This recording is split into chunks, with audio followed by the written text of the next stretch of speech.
The rain poured heavily the night Maria stepped out of the sprawling mansion, her suitcase dragging behind her on the gravel path. Her heart raced with a mixture of anger and heartbreak as Edward's last words echoed in her mind. "You're a failure, Maria. My family deserves an heir, not endless excuses." Edward's mother, the calculating and always impeccably dressed Eleanor, had stood beside her son, nodding in approval. "We warned you, Maria. A woman who can't provide an heir doesn't belong in this family." It had taken all of Maria's willpower not to crumble under the weight of their cruel dismissal.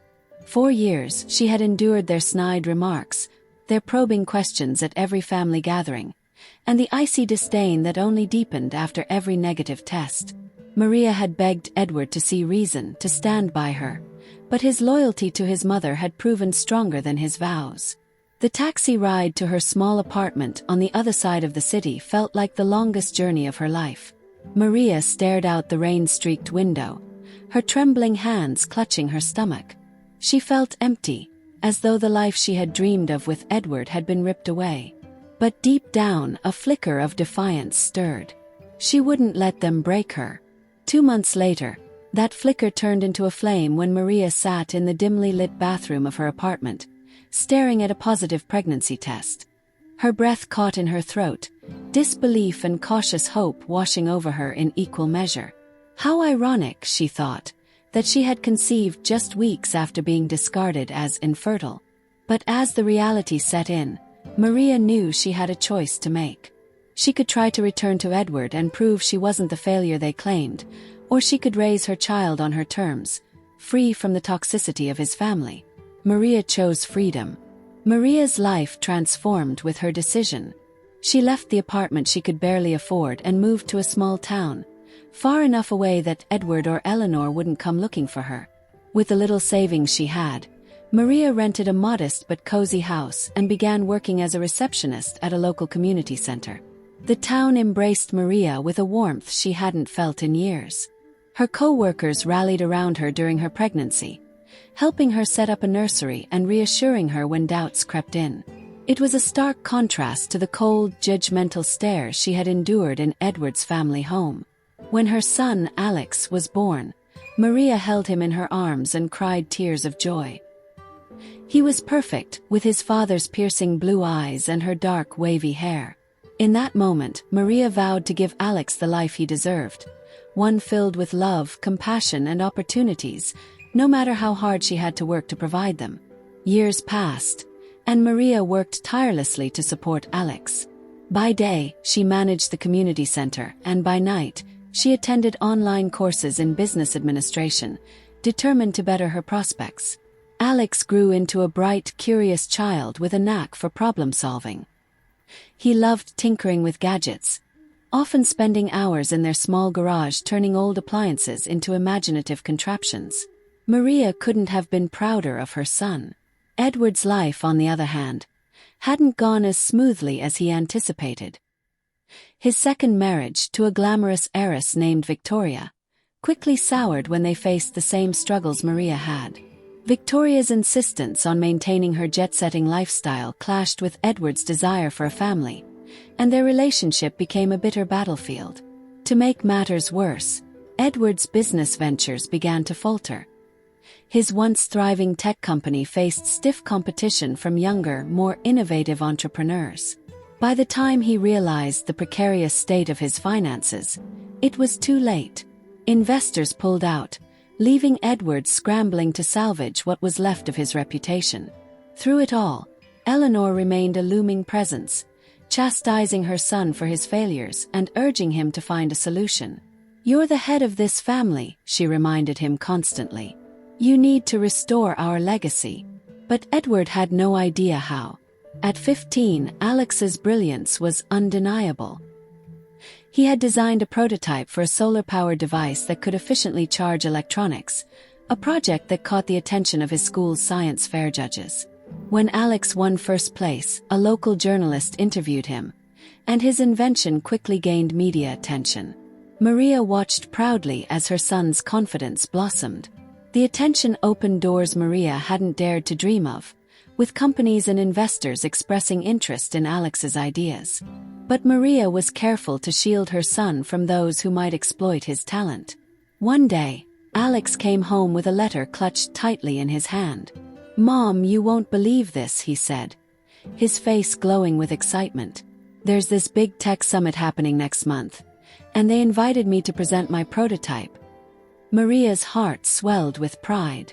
She had sacrificed so much to ensure Alex had every opportunity to succeed.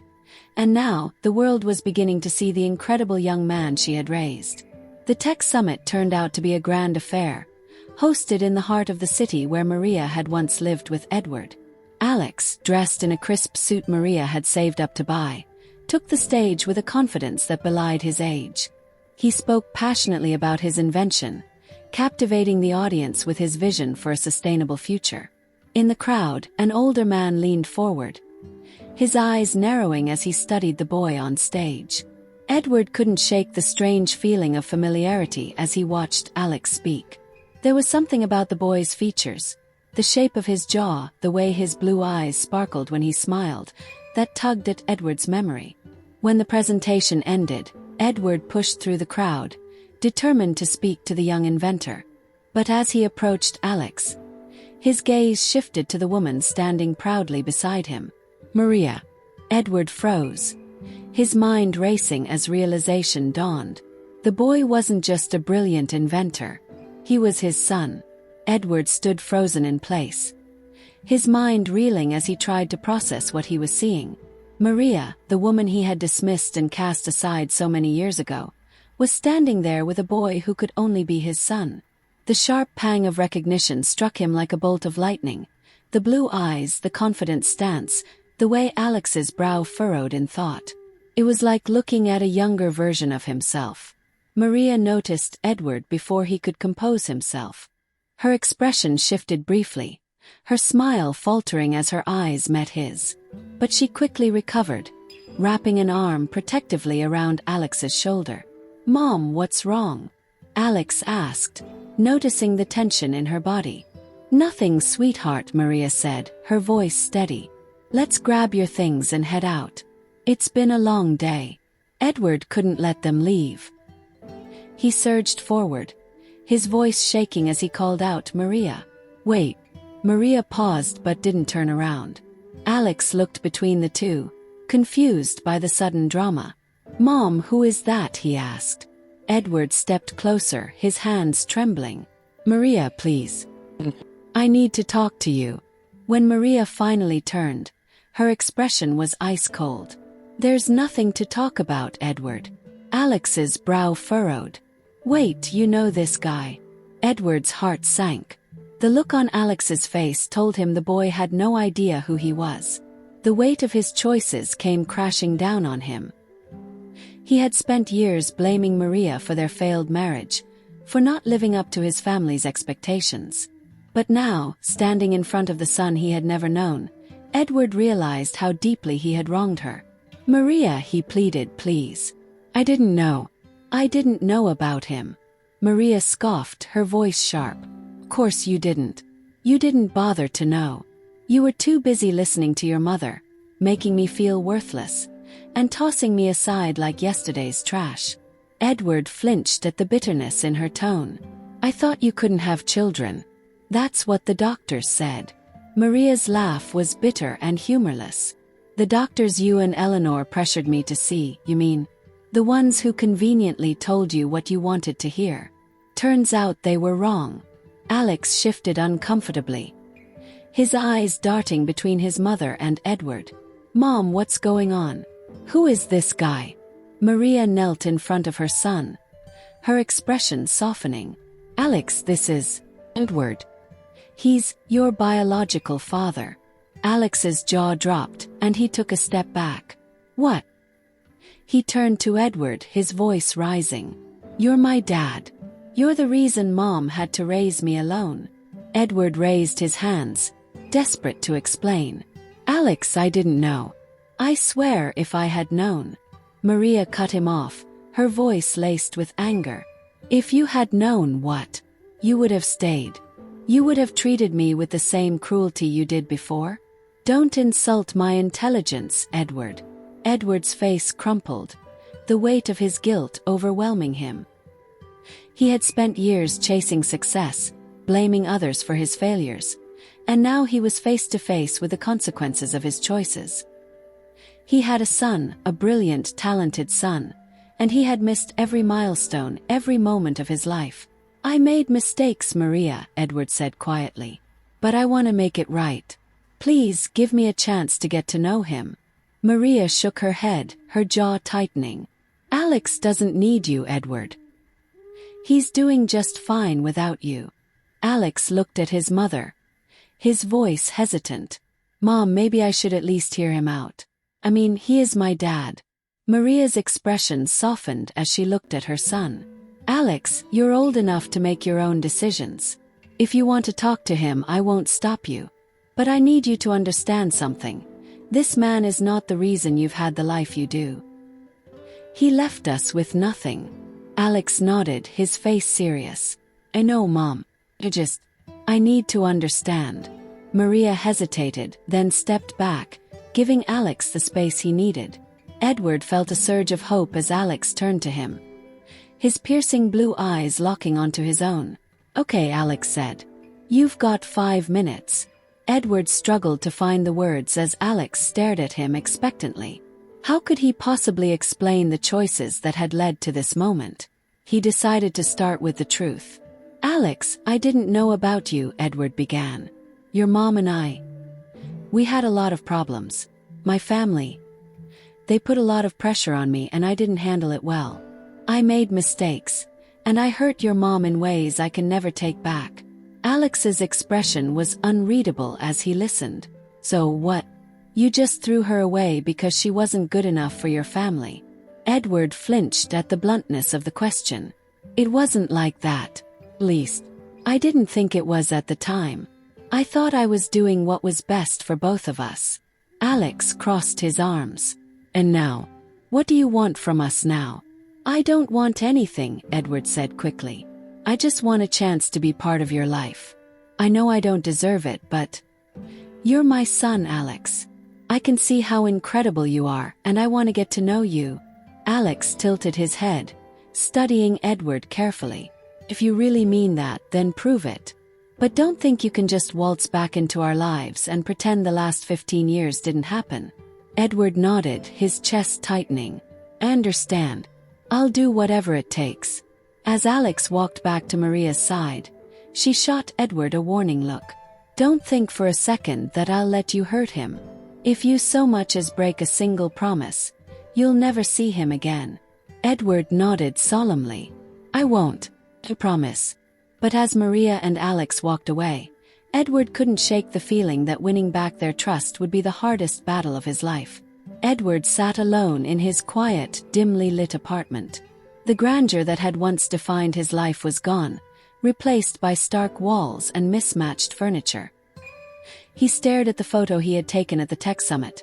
Alex, beaming with pride as he held his prototype, with Maria standing beside him, her protective hand on his shoulder. Edward traced the outlines of their faces, the pang of regret in his chest sharper than ever. The days after their confrontation were agonizing. Edward's calls and messages to Maria went unanswered, and Alex had yet to reach out. He was haunted by the years he had lost, the milestones he had missed, and the family he had abandoned for the fleeting approval of his domineering mother. But Edward wasn't ready to give up. He resolved to show Alex that he was willing to change, that he could be the father Alex deserved, even if it was 15 years too late. Edward threw himself into learning everything he could about Alex's world. He researched sustainable technology, watched interviews of young innovators, and followed Alex's achievements in the news. It wasn't long before Edward discovered that Alex had been invited to another high-profile tech event to showcase his invention. When the day came, Edward arrived early and blended into the crowd. He didn't want to disrupt Alex's moment, but he couldn't resist the chance to watch his son shine again. As Alex took the stage, his confidence and charisma electrified the audience. Edward felt a swell of pride, mixed with the painful realization that Alex's success had nothing to do with him. After the presentation, Edward lingered by the exit, hoping for a brief word with Alex. But as the crowd thinned, it was Maria who appeared first, her sharp gaze locking onto him instantly. "You just can't help yourself, can you?" she said, her tone cold. "I'm not here to cause trouble," Edward said quickly. "I just wanted to see him. That's all." Maria's lips pressed into a thin line. "If you really cared about Alex, you'd stop hovering around and let him decide when he's ready to talk to you." Before Edward could respond, Alex emerged from the auditorium, spotting them immediately. His expression was a mix of surprise and irritation. "Seriously, Mom? He's here again," Alex said, crossing his arms. Maria sighed, stepping aside. "This is your call, Alex. You know where I stand." Edward hesitated, unsure if Alex would walk away or give him another chance. After a tense moment, Alex motioned toward a nearby bench. "Let's talk." Sitting side by side on the bench, Edward took a deep breath. "Alex, I know I've already said this, but I want you to understand. I was wrong. I was wrong to treat your mother the way I did. And I was wrong to leave. I let my pride and my family's expectations control me, and I've regretted it every day since." Alex's expression was unreadable. "You didn't just hurt her, you know. You hurt me too. Even if I didn't know you existed, it still messed with my life. Mom struggled for years to make sure I had everything I needed. She gave up everything for me." Edward nodded, his throat tightening. "No. She's incredible, Alex. You're incredible. And I don't expect you to forgive me. I haven't earned that. But I want to be here for you now, if you'll let me." Alex studied him for a long moment. "You say you want to be here now. But where were you when we didn't have enough money to pay the electric bill? When Mom skipped meals so I could eat? You can't just show up now that everything's fine and expect us to be okay with it." Edward swallowed hard, his heart sinking. "You're right. I can't change the past. But I can try to make amends. I want to help however I can." Alex tilted his head. "Help? How? You're not exactly rolling in cash anymore." Edward chuckled bitterly. "That's true. But I've got experience, connections. I'll do whatever it takes. Just tell me what you need." For the first time, Alex's stern expression softened. "We'll see." Months passed, and Edward stayed true to his word. He attended Alex's events when invited, gave advice when asked, and kept his distance when Maria needed space. Slowly, Alex began to open up, allowing Edward glimpses into his life. Edward cherished every moment, no matter how small. But just as Edward began to feel hope for their fractured relationship, he received a call from Alex that shook him to his core. "Dad, there's something you need to know," Alex said, his voice serious. "Grandma Eleanor contacted me." Edward froze. "Eleanor? What did she say?" "She wanted to meet," Alex continued. "She said she wants to talk about the family legacy." Edward's stomach churned. Eleanor's influence had been toxic for most of his life, and he feared what she might say to Alex. "What did you tell her?" "I told her I'd think about it," Alex said. "I want to hear her out, but I also want to know what you think." Edward hesitated, torn between his desire to protect Alex and his fear of pushing him away. "She's complicated," he finally said. "Just be careful. Eleanor has a way of making things seem like they're in your best interest, even when they're not." Alex nodded thoughtfully. "I figured as much. Thanks for being honest." When Alex finally met Eleanor, her true intentions quickly became clear. She didn't care about Alex's achievements or his relationship with Edward. She wanted to use Alex's success to restore the family's tarnished reputation. She offered him a substantial sum of money to represent the family publicly, even suggesting he distance himself from Maria to appear more refined. Alex returned home furious. He called Edward and Maria together, determined to set the record straight. "She said I could have the legacy if I turned my back on Mom," Alex said, his voice trembling with anger. "She actually thought I'd sell out the person who gave up everything for me." Maria's expression darkened, but Edward looked heartbroken. "Alex, I'm sorry. I should have warned you more about her. I thought she might have changed. Alex shook his head. She hasn't. And I told her exactly where she can stick her legacy. Edward managed a small smile, pride swelling in his chest. You're a better man than I ever was, Alex. In the months that followed, Alex's career continued to soar. He declined Eleanor's offer, publicly crediting Maria for his success and solidifying her place as the true cornerstone of their family. Edward, humbled by Alex's loyalty to his mother, worked hard to earn Maria's forgiveness. Though their relationship would never return to what it once was, they found a fragile peace for Alex's sake. On Alex's 16th birthday, he presented Maria with a small plaque he had made himself. It read, "For the sacrifices you made, the love you gave, and the legacy you built. This is your victory." Maria hugged her son tightly, tears streaming down her face. Edward stood nearby, silently marveling at the family he had almost lost forever. Though he would always carry the weight of his mistakes, he knew one thing for certain. The real legacy wasn't in wealth or reputation. It was in the strength and love of the family Maria had built. Dear viewers, thank you for watching. If you like this story, please subscribe to our channel to receive more stories every day. Share with us what you think of this story.